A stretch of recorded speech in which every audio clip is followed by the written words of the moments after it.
तो आज आप मेरे पास आई हैं थेरेपी के लिए, राइट? और मैं सोल्यूशन पर्पस थेरेपिस्ट हूँ। तो हम ऐसे करते हैं सबसे पहले, इससे पहले कि आप कोई बात करें, हैं? मैं कहता हूँ कि फ़र्ज़ करें कि आपकी जितनी भी साइकोलॉजिकल प्रॉब्लम हैं वो वैनिश हो गई। हम ये इमेजिन कर लेते हैं। तो अब आप सुबह उठी हैं, कैसा महसूस हो?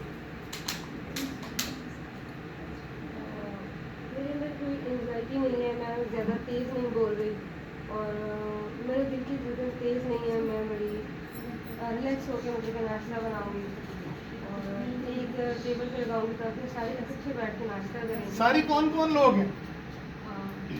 मेरे फादर हैं, मदर और मेरे एक बेटा। फादर को आप क्या कहती हैं? अबू। अब्बू। अब्बू जी या अब्बू? नहीं, अबू जी। अब्बू जी। और अम्मी को? अम्मी जी। अम्मी जी, ठीक है। और एक दो छोटे भाई हैं जो कि मतलब कि उनका साथ बैठना मुझे ऐसा लगता है कि मतलब कि बहुत अच्छा लगता है कि मेरे साथ बैठे नाश्ते में। राइट। उनके नाम क्या है? सॉरी, उनके नाम क्या है? सादिक अली और बरकत अली।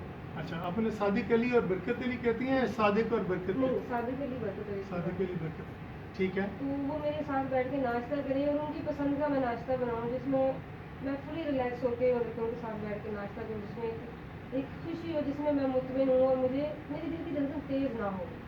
सही है। तो ये नहीं, जब आप सादिक अली और बरकत अली के लिए नाश्ता बना रही हैं तो आपके दिल की धड़कन नॉर्मल है, राइट? अच्छा। और आप अपने लिए भी नाश्ता बना रही हैं, अब्बू और अम्मी के लिए भी बना रही हैं, तो अपने लिए क्या बना रही हैं? मैं अपने लिए सिर्फ जूस बनाऊँ। जूस? किस चीज़ का juice? Orange juice, very good. अच्छा, और अब्बू अम्मी के लिए या पहले अब्बू के लिए? अब्बू के लिए मतलब कि मैं सिंपल नाश्ता बनाती हूँ बिकॉज अब्बू हार्ट पेशेंट है, तो उनके लिए सिर्फ लाइट सा कुछ खजूर वगैरह और साथ में दूध अब्बू लेते हैं। और खजूर वगैरह से क्या? बाजू का तो खजूर, बाजू का अब्बू मैंगो ले लेते हैं, या बाजू का तो नाशपाती कुछ इस तरह का फ्रूट कोई भी जो उनको पसंद हो वो। और साथ दूध? साथ में दूध, ठीक है, ऐसे टैबलेट दे देंगे साथ। Right, okay. और अम्मी? अम्मी सिर्फ चाय और साथ में बिस्किट वगैरह। राइट, अम्मी साथ में चाय और सिर्फ बिस्किट बनाए। और सादिक अली और बरकत अली? बल्कि वो आलू वाला या दाल वाला पराठा और सादे तो जो भी मिल गया वो खुश है। कभी अंडा बॉयल ज़रूर होना चाहिए साथ में, बाकी रोटी हो ठीक है, कुछ नहीं हो। राइट। तो ये सारी चीज़ें आपने, ये क्या टाइम है रफली सुबह का? 6 o'clock का। 6 o'clock in the morning, okay. तो 6 बजे आपने सबके लिए नाश्ता बनाया और सब लोग टेबल पे आ गए। अगर कोई टेबल पे नहीं आता, कभी ऐसा होता? ऐसा होता है कि नहीं आता, लेकिन मेरा दिल होता है कि सब इकट्ठे हों। और अगर मैं रिलैक्स हूँ तो मैं उनको जाके फिर दोबारा जाके दिखाऊँ कि प्लीज़ आप उठ जाएँ, आ जाएँ। और बल्कि मेरा दिल चाहता है मैं उनको प्यार से फिर बुलाऊँ और प्यार से बुलाऊँ, बिल्कुल मैं रिलैक्स हूँ। तो मैं फिर चाहूँगी कि मैं अगर वो नहीं आ रहा तो मैं बार बार उनको जाके दिलाऊँ। और अगर मैं रिलैक्स नहीं हूँ तो फिर मुझे गुस्सा आता है कि मुझे 7 बजे ऑफिस जाना है या मैंने क्लिनिक पे जाना है, तो मैं लेट हो जाऊँगी, वो नहीं आ रहा, वो नाश्ता नहीं करेगा तो मेरे लिए मसला है, क्योंकि वो नाश्ता नहीं करेगा, वो बीमार हो जाएगा, बाहर से कुछ खाएगा नहीं। तो अगर आप रिलैक्स्ड हैं और बेहतर फील कर रही हैं और आपके दिल की धड़कन भी नॉर्मल है, तो आपको गुस्सा भी नहीं आ रहा और आप उन्हें बाहर बाहर जाके उठा रही हैं कि आओ नाश्ता करो। और सब मिल के एक टेबल पे जब बैठते हैं तो मुझे बड़ा मज़ा आता है। तो इसलिए प्लीज़ आओ और ये करो, हाँ? अच्छा, अब नाश्ता हो गया, नेक्स्ट अब क्या हो रहा है? मतलब कि मैं कपड़े पहन के भाई को कहूँगी शादी करके तो मुझे छोड़ा है, और वही मुझे छोड़ने जाता है, लेके आता है, चाहे रात के 10 बजे सुबह के 6 बजे, तो फिर मुझे छोड़ा है, वो फिर मुझे क्लिनिक पे छोड़ देगा। क्योंकि मैं रिलैक्स हो गई, मुझे सारा घर की टेंशन खत्म हो गई, तो फिर मैं जो सेशन कंडक्ट करूँ मैं एनर्जेटिक होकर करूँ, बिकॉज मैं बच्चों के साथ काम करती हूँ। तो अगर उसमें 5 मिनट भी ज़ाया होते हैं बच्चों के, तो मुझे तकलीफ होती है कि मैंने ये रिजल्ट जो है शायद इसमें कहीं कमी छोड़ दी। तो अब जब आप बच्चों के साथ बहुत तवज्जो के साथ और टाइम पूरा दे के उनके साथ सेशन कर रही हैं, तो कैसा महसूस हो रहा है? कि मैं बहुत खुश हूँ, क्योंकि मैं जितना कमा के लेके जा रही हूँ तो मुझे लगता है कि वो बिल्कुल हलाल है, मैंने उसमें कहीं भी कोई कमी नहीं छोड़ी। मैंने बच्चे में चेंज चाहे ज़्यादा है चाहे थोड़ा है, लेकिन मेरी एनर्जी उसके अंदर पहुँची थी। और अगर मैं 1 या 2 मिनट मतलब कि उनको नहीं देख पाती, घर की तरफ ध्यान होता है तो बच्चा डिस्ट्रैक्ट होता है तो उसका बिहेवियर इशू हो जाता है। कुछ मेरे बच्चे ऑटिस्टिक और रीड्स भी होते हैं, तो वो फिर ये आधा घंटा बच्चे को रोने चीखने में गुजर जाता है और उसका टास्क जो है वो पीछे एक दिन चला जाता है। ब्रिलियंट। तो इसका मतलब जो मुझे समझ में आ रही है कि आप कितना ज़्यादा हलाल और हराम को अहमियत देते हैं। That's admirable in this day and age कि आप इस तरह सोच रही हैं अपने काम के बारे में, तो कमाल की बात। अच्छा, मुझे ये बताएं कि इसका मतलब ये होगा कि कहीं ऐसा है कि आप ऑलरेडी कुछ ना कुछ इस तरह का कर रही हैं, यानी बच्चों को तवज्जो दे रही हैं जितना देना चाह रही हैं उस हवाले से? जी मैं देना चाहती हूँ, लेकिन बाज़ औक़ात मेरे में कमी रह जाती है। राइट। क्योंकि मैं देती हूँ, मैं फुलफिल करती हूँ, जहाँ जॉब कर रही हूँ उनके हवाले से बहुत ज़्यादा कर रही हूँ उनको लगता है, लेकिन जब मैं सोचती हूँ घर जाके या मैं 3 महीने का जो टास्क पूरा करने के बाद या महीने के बाद मैं असेसमेंट देनी होती है, तो जो मैंने अपने माइंड में गोल सेट बनाया होता उससे मैं पीछे निकलती हूँ। बिकॉज शुरू में ऐसे नहीं हुआ, जब मैं यूनिवर्सिटी या स्कूल जाती तो उस टाइम पे जो मैं अपने लिए भी क्राइटेरिया सेट कर दी कि इस मतलब मैंने 50% मार्क्स लेने या 70%, तो ऐसा कभी नहीं हुआ कि मैंने वो ना लिए हैं। लेकिन अब जब मैं काम करती हूँ तो दैन मैं सोचती हूँ उससे 10% या 5% पीछे होती हूँ। दैन मुझे तकलीफ होती है कि मैंने ये क्राइटेरिया सोचा था और मैंने फुलफिल करने की कोशिश की है, तो ये मेरी मतलब ये एंजाइटी है मेरे अंदर, या मेरे अंदर कोई पिछला लैग रह जाता है जिनको मैं घर के बारे में सोचना शुरू हो जाती है, मेरा 5 to 10 points पीछे रह जाता है, मैं उसे फुलफिल करना तो फिर होता नहीं है। सही। तो यानी जो मैं समझ सका हूँ अभी तक वो यही है कि आप बहुत मेहनत से बच्चों के साथ काम करती हैं, आप हलाल और हराम अपने वक्त के हवाले से भी सोचती हैं कि जी 1-2 मिनट भी अगर आपको लगता है कि हराम हो गए हैं या हलाल नहीं हुए तो आपको बड़ी तशवीश होती है। तो ये तो बहुत ही रिमार्केबल बात है, अगर सब लोग इस तरह से काम करें तो यहाँ पे मुझे थोड़ा सा ये भी लग रहा है कि आप शायद अपने आप को बड़ी अच्छे स्टैंडर्ड्स और बड़े हाई स्टैंडर्ड से जज कर रही हैं, जो कि बहुत अच्छी बात है ना। हाई स्टैंडर्ड से लोगों को अपने आप को जज करना चाहिए ना, राइट? ओके, चलिए मुझे ये बताएं कि अब आपने बच्चों के साथ काम किया, कोई ख़ास बच्चे ऐसे हैं जो आप जिनके साथ आप अटैच्ड हैं या जिनके साथ आप फील करती हैं कि जी या आप ये रूटीन में बदलते रहते? रूटीन में वैसे बदलते रहते हैं, लेकिन 5-6 बच्चे मेरी लाइफ में मतलब कि ऐसे हैं और पहले भी 2-3 थे जिनको मैंने मेहनत की, वो मेन स्ट्रीम में जाना शुरू हो गए। वाह वाह, ज़बरदस्त। अभी रूटीन में यानी मेन स्ट्रीम स्कूल्स में जा रहे हैं तो मतलब कि अच्छा रिस्पॉन्स उनका आ रहा है। लेकिन 2 बच्चे ऐसे हैं कि जो मेन स्ट्रीम में पढ़ नहीं सकते बिकॉज उनका फंक्शन लेवल इस तरह नहीं है, बट अगर मैं उसे वोकेशनल स्किल्स सिखाती हूँ तो आई नो दैट कि वो सीख सकते हैं, बट मेरे अंदर लैक रह जाता है, कुछ चीज़ें प्रोवाइड नहीं होती जिसकी वजह से वो नहीं कर पा रहा। तो डेफिनेटली वो 14 साल का बच्चा मेरे पास आया तो मुझे उसके साथ काम करते 1 साल हुआ। मुझे पता है इतनी जजमेंट से कि वो बच्चा फ़ोटो कॉपी करना सीख सकता है, तो मेरा ये होना है कि मैं उसे फ़ोटो कॉपी करना सिखाऊँ ताकि वो ज़िंदगी में किसी का मोहताज ना रहे, बट मैं ऐसा नहीं कर पा रही। मैं उसमें बहुत काम करती हूँ लेकिन मेरे से नहीं हो पाता, तो ये मुझे अक्सर रहता है कि उसे ऐसा करना चाहिए और वो ये होना चाहिए कि नहीं। अच्छा, आप ये फील करती हैं बहुत सारी दफ़ा कि आप अपने टारगेट को अचीव करना चाहते हैं, है ना, और आप इस बात से मुतमईन नहीं होती कि आप अपना टारगेट अचीव नहीं कर पाए, लेकिन क्या बहुत दफ़ा ऐसा भी होता है कि आप अपना टारगेट अचीव कर पाते हैं, जैसे आपने कहा?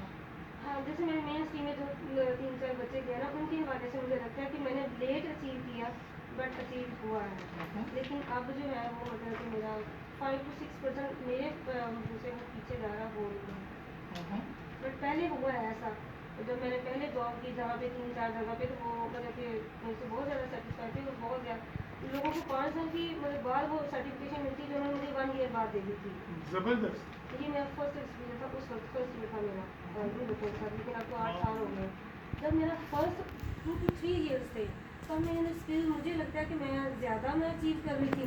अब जबकि मेरा एक्सपीरियंस बहुत ज़्यादा हो गया, 8 साल हो गए इस फील्ड में, अब मैं 5 to 4% जो पीछे जा रही तो मुझे तकलीफ होती है कि मुझे इस तरह पीछे नहीं जाना चाहिए, बच्चे आगे आने चाहिए। ओके, अच्छा, क्या आपको कई दफ़ा ऐसा लगता है कि जो बच्चे हैं वो भी मुख्तलिफ हो सकते हैं? बिल्कुल, बच्चे तो वही बात है। एक बच्चे को ऑटिस्टिक अगर है तो ऑटिस्टिक भी एक दूसरे के साथ नहीं मिलता। जो मैंने बुक्स में पढ़ा वो बिल्कुल डिफरेंट था, और जब मैंने थेरेपी अप्लाई की तो वो बिल्कुल मुख्तलिफ थी। सही। एक मुझे अपनी एक बड़ी अच्छी बात याद है कि मेरे बचपन में मेरे फादर ने वो 2 थेरेपी मेरे ऊपर अप्लाई की थी, जो मैंने उन बच्चों के साथ की, तो वो मतलब मुझे करने में अच्छा लगता है। मेरी आदत थी, मैं गुस्से में चीज़ें तोड़ देती थी, तो मैं ज़िद्दी बहुत थी। तो जब मेरे पास एक बच्चा आया तो वो अब मेरी स्कीम में जा रहा है, वो 4 क्लास का स्टूडेंट भी है, तो वो चीज़ें तोड़ता था। तो मैंने उसे बहुत समझाया, वो कौन सी उसकी थी थ्रू कार्ड वीडियो, वो नहीं रुका। तो मैंने सोचा कि ऐसा क्या करूँ। फिर मेरे जहन में मेरी ही टेक्निक है कि जब मैं तोड़ती थी तो मेरे फादर ने क्या किया कि जो बाकी वाले बर्तन थे वो भी तोड़ दिए, जिसकी वजह से मुझे लगा कि नुकसान बहुत हुआ, एकदम से मेरा दिल धड़का और मैं बाद में बर्तन मैंने नहीं तोड़े। तो ये थेरेपी कहीं लिखी नहीं हुई थी और ना ही मैंने पढ़ी थी। और ना कि कोई रेकमेंड करेगा, लेकिन जो इसमें ब्यूटी है कि आपके वालिद ने आपको ये शो किया कि आपका बिहेवियर जो है उनके लिए बर्तनों से ज़्यादा अहम। और आई थिंक ये जो एक्सप्रेशन ऑफ लव है ना, क्योंकि आपने भी फिर जवाब में मोहब्बत से सोचा कि इतना नुकसान कर लिया अपना, आपको ठीक कर लिया, है ना। ब्रिलियंट। बच्चे उसने गिलास तोड़ दिया और मेरे पास दूसरी प्लेट थी जो कि मैं बच्चे के सामने तोड़ दी, मैंने कही उसी की थी, तो मैंने वो तोड़ दी। तो वो बच्चा एकदम के लिए रुक गया। जब वो रुका तो उसे मेरी तरफ देखा तो मुझे लगा, बिकॉज वो बच्चा स्पीच नहीं कर सकता, तो मुझे लगा कि अब ये मुझे सुनेगा। तो मैंने रोना शुरू कर दिया, तो वो बच्चा मुझे सुनने लगा कि ये तो रोने लग गई है। मैंने बच्चे की तरह टांगे मारना शुरू की, वो बच्चा मेरे पास आया, उसने मुझे तो देखा, मुझे लगा ये बच्चा मुझे सुनेगा। तो मैंने उसे कहा कि ये बर्तन के जो टुकड़े हैं, हाँ इशारे से, फिर मैं बोली नहीं कि इकट्ठे कर दें। उसने मेरी बात सुनी, उसने वो इकट्ठे कर दिए। देन मुझे लगा कि वो मुझे जब उसकी रिपोर्ट अच्छी बिल्डिंग होगी तो उसके बाद में हमारा काम एक्सलेंट एक्सलेंट। सो इसमें यहाँ पे मुझे ये लग रहा है कि आपने न सिर्फ ये कि कोई ऐसी थेरेपी जो सारी किताबों में लिखी हुई है और जब सारी इस्तेमाल कर ली, तो आपने अपनी क्रिएटिविटी यूज़ की, है ना। और अपनी क्रिएटिविटी जब आप यूज़ करते हैं तो कुछ चीज़ें काम करती और कुछ नहीं करती। M I right? बिकॉज जाहिर है कि आप ये इस फील्ड में हैं और ये कर रही हैं, तो आपको इसका अच्छा खासा तजुर्बा भी है। सही अज्यूम कर रहा हूँ? जी सर। ओके। तो क्या आपको ये लगता है कि अगर आपकी ये डिससेटिस्फैक्शन ख़त्म हो सकती है इवन इफ आप अपने टारगेट से थोड़ा सा पीछे रहें? क्योंकि देखिए, मैं अपने सवाल को एक्सप्लेन करता हूँ।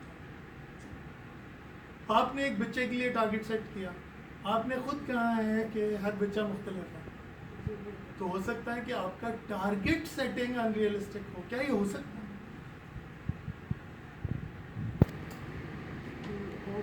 हो सकता है। अच्छा, तो अगर हम फर्ज कर लेते हैं कि जब भी कभी आप अपना टारगेट अचीव ना करें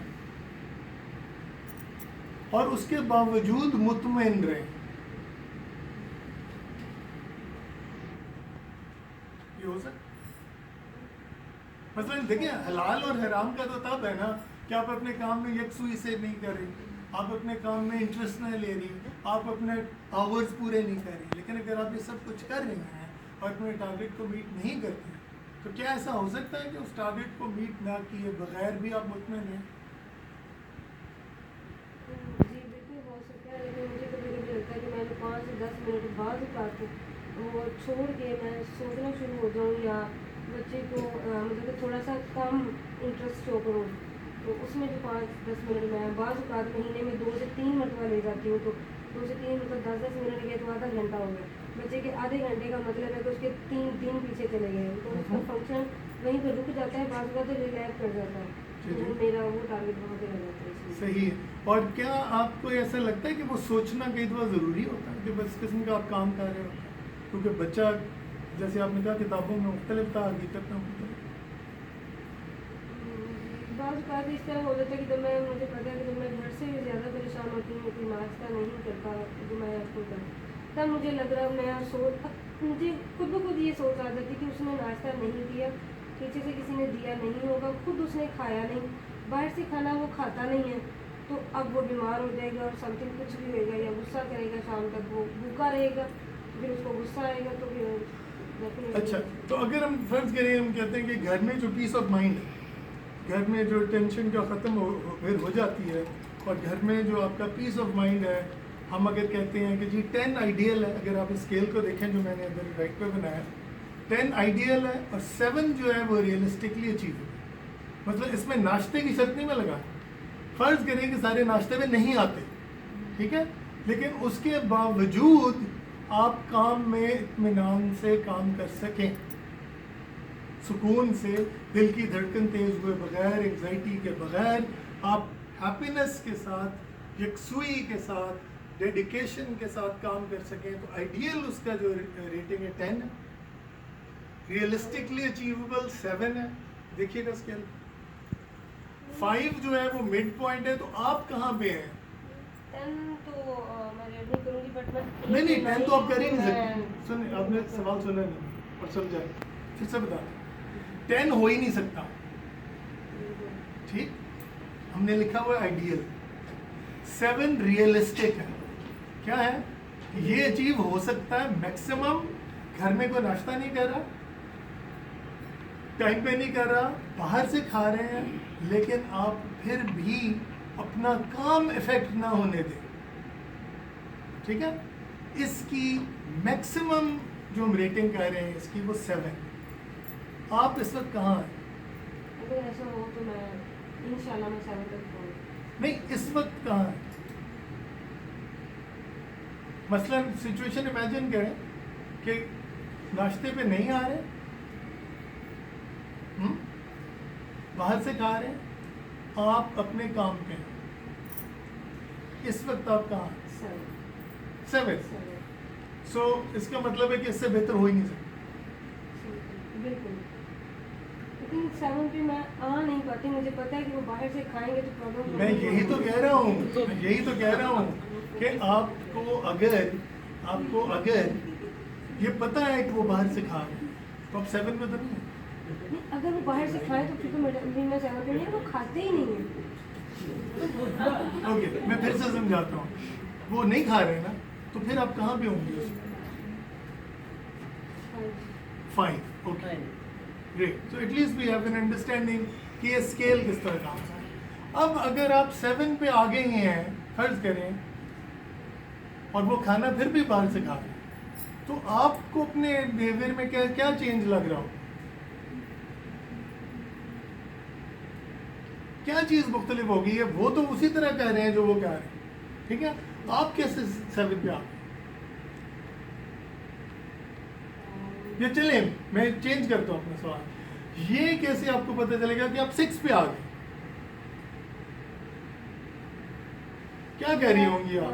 अगर मैं 6 पे आ गई, मेरा थोड़ा सा मतलब कि मैं खुद को बेहतर महसूस करूँगी, मुझे मतलब कि खुशी थोड़ी, मेरी स्माइल लाइट थोड़ी सी होगी, और मेरी वॉइस टोन थोड़ी हल्की होगी, बात करने में थोड़ा मतलब कि दूसरे को सोच समझ के बात करूँगी, रिप्लाई करने में मैं जल्दी नहीं करूँगी, तो मैं अगले बंदे को सुनूँगी। Excellent, so what you saying is कि आपकी टोन फर्क होगी, आप जरा तवज्जो से दूसरे की बात सुनेंगी, आप और क्या? और मुझे जो प्रॉब्लम घर में चल रही होगी, जो बताएगा, मैं उसका सोल्यूशन ज़रूर दूँगी कि ये ऐसे नहीं ऐसे हो सकता है, और ये मैं ऐसे कर सकती हूँ, यहाँ तक मैं हेल्प कर सकती हूँ, आगे हम करें। Right, very good. सो जब आप 6 पे हैं 5 की जगह पे, तो आप थोड़ी धीमे तरीके से सारी चीज़ों को हैंडल कर रही हैं, राइट, और क्या कर रही हैं मुख्तलिफ?